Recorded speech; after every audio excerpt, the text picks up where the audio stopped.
તો ગોંડલમાં ગણેશ જાડેજાની ચેલેન્જ બાદ પાટીદાર અગ્રણી અલ્પેશ કથેરિયાની મુલાકાત બાદ થયેલા હોબાળા બાદ અલ્પેશ કથેરિયાનું નિવેદન સામે આવ્યું છે। અલ્પેશ કથેરિયાએ ગોંડલમાં 2 નંબરનું શું ચાલે છે એ પુરાવા સાથે લાવીશું।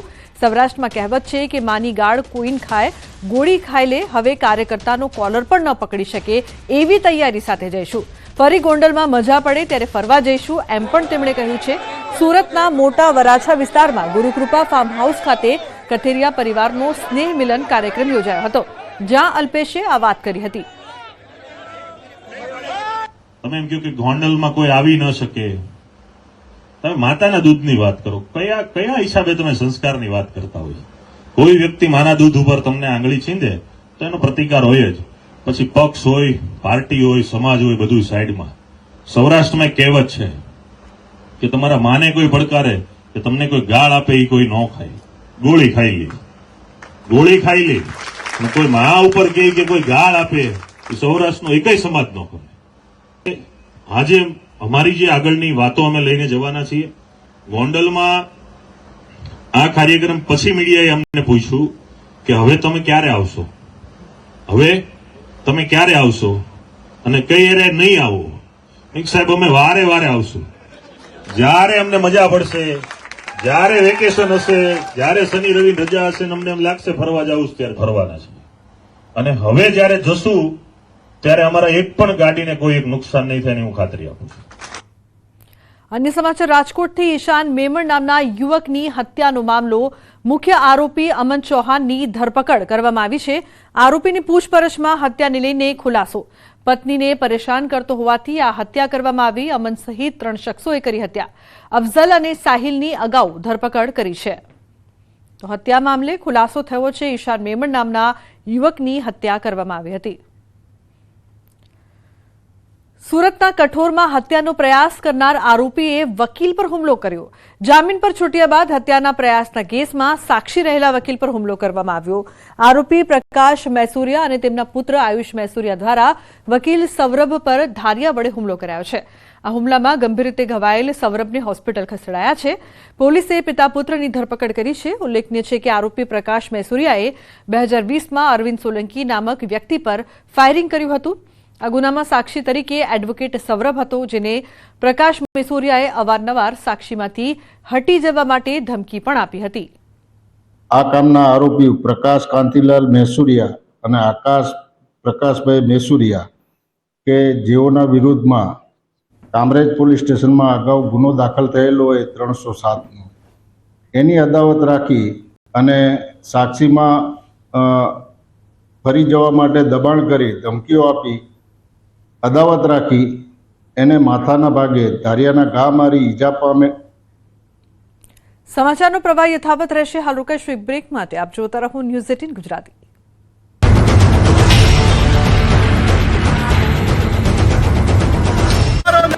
નમસ્કાર, આપ જોઈ રહ્યા છો ગુજરાતની number 1 news channel news 18 Gujarati. આપણું ગુજરાત સાથે હું છું સિદ્ધાર્થ ધોળકિયા। મહત્વના સમાચારથી શરૂઆત। ગુજરાતમાં આગ ઝરતી ગરમીએ રેકોર્ડ તોડ્યો છે। રાજકોટમાં ગરમીએ તોડ્યો છે 48 વર્ષનો રેકોર્ડ। સતત ચોથા દિવસે પારો 44.5 ડિગ્રીએ પહોંચ્યો। ગરમી વચ્ચે પ્રી મોન્સૂન એક્ટિવિટીની આગાહી। 3 થી 6 મેના વરસાદ ત્રટકશે। આખા ગુજરાતમાં પડશે વરસાદ। ગુજરાતમાં કાળઝાળ ગરમી પડી રહી છે। 46 ડિગ્રી તાપનું ટોર્ચર લોકો સહન કરી રહ્યા છે, જેની વચ્ચે મે માસ ખેડૂતો માટે મુસીબત લઈને આવશે। ગરમી વચ્ચે હવામાન વિભાગે વરસાદની આગાહી કરી છે। પ્રી મોન્સૂન એક્ટિવિટીની આગાહી કરી છે।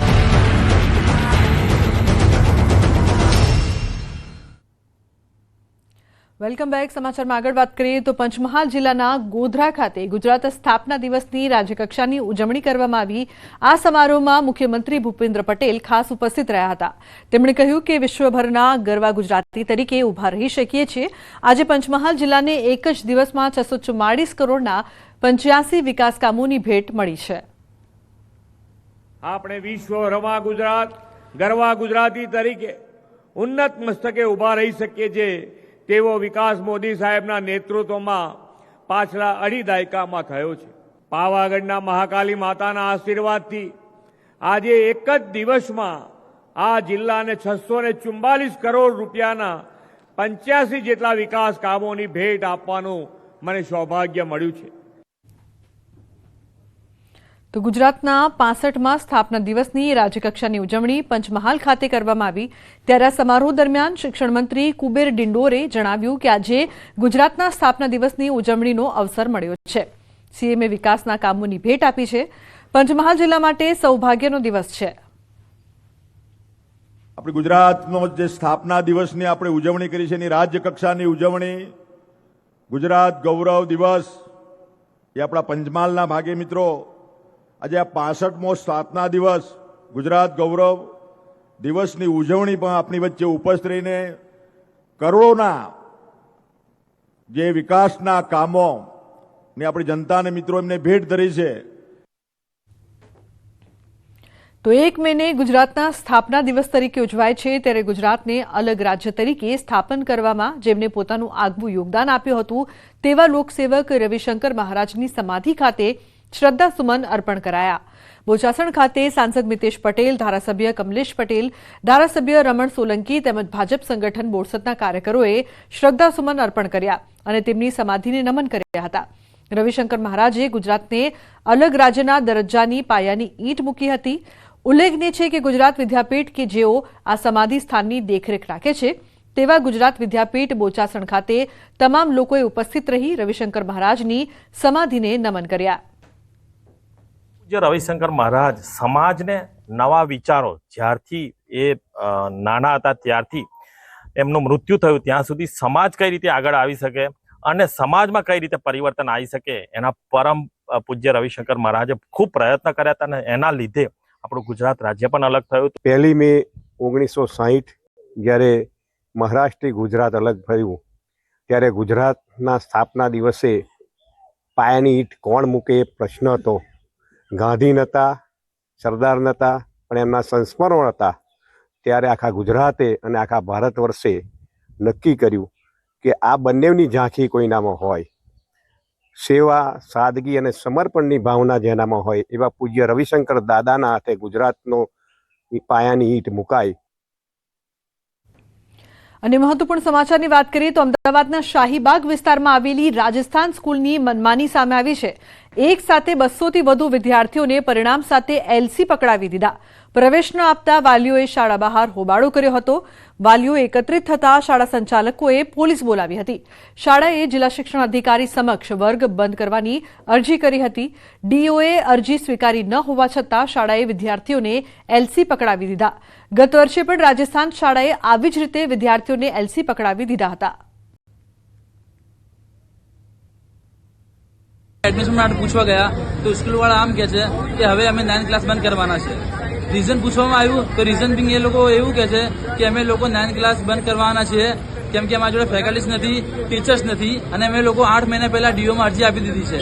જો તમે 8 મહિના પહેલા ડીઓમાં અરજી આપી દીધી છે તો તમે પેરેન્ટ્સને કેમ જાણ બિલકુલ નહીં કરી?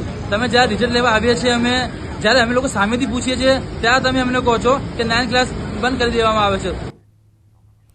પહલગામના આતંકી હુમલા બાદ હાલ ભારત પાકિસ્તાન વચ્ચે સ્થિતિ તંગ બની છે. તેમાં પણ જમ્મુ કાશ્મીરના લાઇન ઓફ કંટ્રોલ પર સ્થિતિ વધુ તંગ બની છે. ન્યૂઝ 18ની ટીમ પહોંચી છે એલઓસી પરના અંતિમ ગામમાં જ્યાં ભારત પાકિસ્તાનની સેનાના બંકરો છે સામસામે અને વચ્ચે છે એક ગામ. જાણીએ ગામ લોકોની શું સ્થિતિ છે અને શું કહેવું છે. ये देख सकते हैं आप, ये जो लोग हैं इनकी नज़र उस पार भी जाती है, बिल्कुल हमारी नज़र भी उस पार जाती है, लाइन ऑफ कंट्रोल के उस पार जाती है. यहाँ पर पाकिस्तानी आर्मी के बंकर हैं और ये जो पोजीशंस हैं वो बंकर हैं पाकिस्तानी आर्मी के. यहाँ पे लोग हैं.